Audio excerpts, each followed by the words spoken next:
I'm gonna preheat the oven. Okay, preheat the oven. Mushroom. So we're making a roasted pork belly with mushroom gravy. So yes, it's frozen.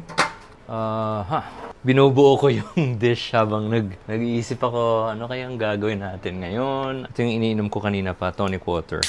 Pwede naman water, pero ito, para siyang Sprite na walang lasa.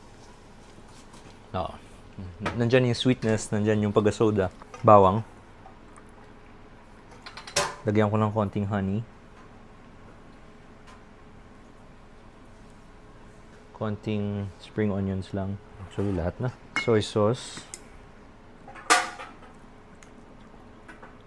Yung tamis from the soda water, yung tamis from the honey, then yung saltiness from the soy sauce, and then yung mushroom, hiwalayin ko na lang dito. Maglagay tayo ng konti lang para may konting lasa dito. Meaning, para lang yung mushroom, mabigyan niya ng lasa yung liquid natin. Para maganda yung lasa. Lagyan natin ng masarap na butter para mas, alam mo yun, pag na-roast to with the olive oil and the butter, whew. Okay.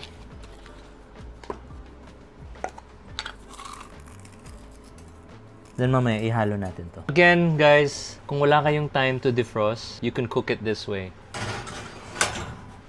We'll roast, then later we finish off on the griddle. Ito pa pala. And speaking of griddle, tanggalin natin si griddle. Okay. This, I believe, will take around a good 25 minutes to 30. Pag meron kang hinihintay, doon ka na mag-multitask. Linis, ligpit, and then kung meron kang gagawin next, yun na yun. Sabi ko nga kay Jason, ang palagi mong unahing gawin pag pumasok ka ng kitchen is unahin mo yung pinakamatagal. And then, pag nasalang mo na yan, pwede mo na siyang iwanan. Sa pork, again, ito parang dual purpose na eh. Kasi nag-defrost ka na, nagluto ka pa, niluto mo siya sa kanyang cooking liquid. And then mamaya, yung liquid na yun, gagawin natin siyang gravy.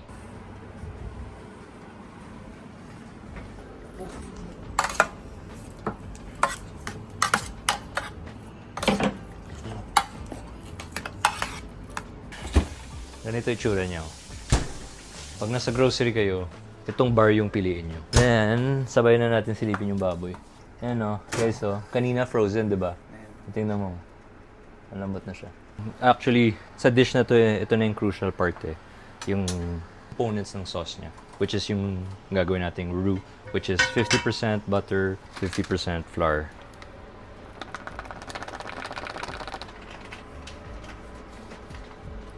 Mamaya yung bahay magiging amoy bakery na.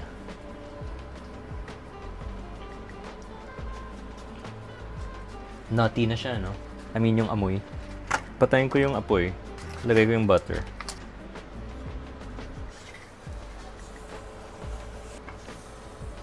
Pero kailangan mo talaga rubber spatula dito para ma-scrape off mo. See? So, invest on a good rubber spatula. And then have multiple sizes. Depende rin sa niluluto mo. Kung napansin mo, mas marami akong butter sa flour. Okay, then with this one, you just keep going actually. So put it on low, just keep going. Till it becomes nutty and brown. Pero ito, this is a long process actually. Pero yun nga eh, sakto lang. Pag tapos na to, ready na rin to. You can make this in advance if you want. Pero sa bahay, this is so therapeutic. Sama mo, asawa mo, girlfriend mo, nagsisteer ka lang, nag-uusap kayo, you talk about your day. Kala mo, tapos ka na. Hindi pa. Meron pa to. The longer you do it, the better. Okay, this is almost ready. Ganda na ng kulay nyo. Hindi siya bigla nagba-brown. Parang slow-mo. I guess yung gusto mong kulay, ano ba, parang latte. Actually, pwede pa to eh kung gusto mo. Sagarin mo pa.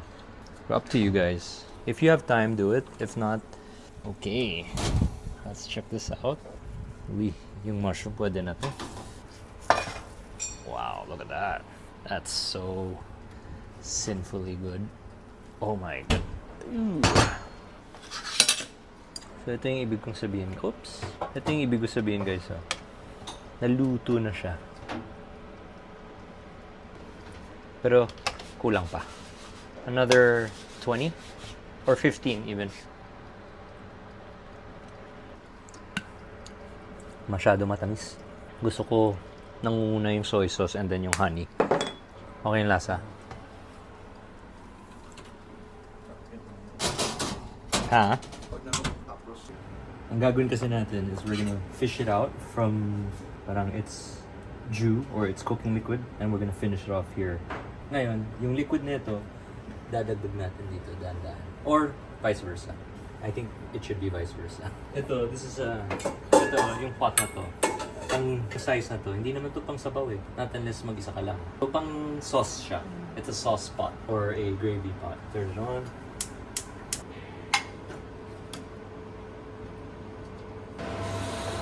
Marami itong talsik.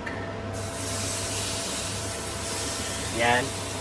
Yung ganyang sizzle, kulang yan. Pero, okay lang. Tagalan ko na lang kasi ayaw ko na mauksok yung bahay. Not unless, example, nakabukas yung pinto, sige, gabi na eh, nakakahiya sa neighbor. Baka magising pa si Pin.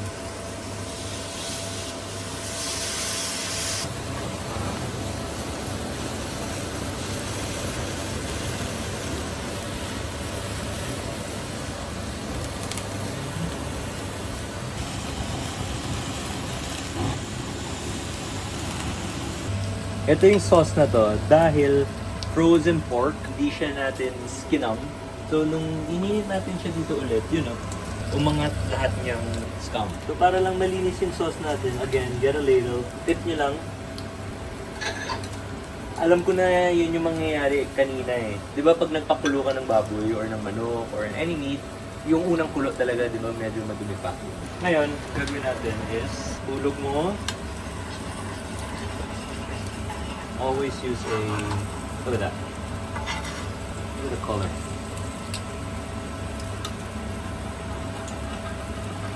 Always use a whisk. Habang nag-whisk ako, ayan. Okay, safe. Sarap siya. So yun mas makintab siya. And mas mabango. Guys, seriously, invest in good butter. Invest in a premium butter para you have premium flavors as well.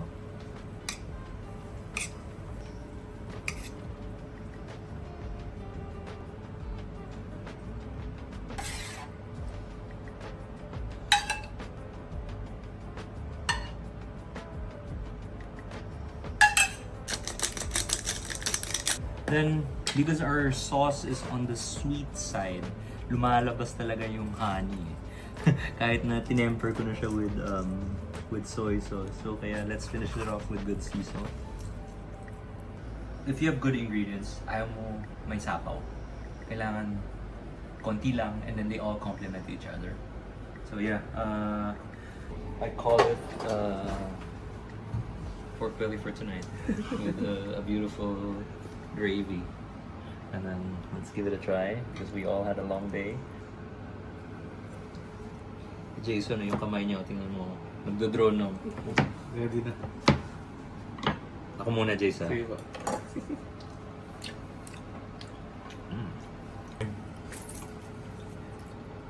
Taka lang. Gusto ko. Okay.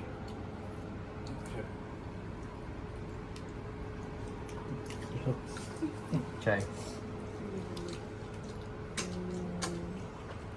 Camille. Wow. Oh, that's the.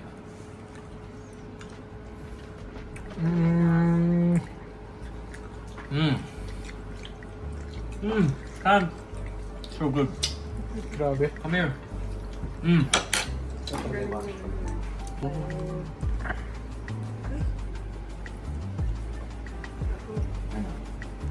Parang nasa France. Grabe ka naman.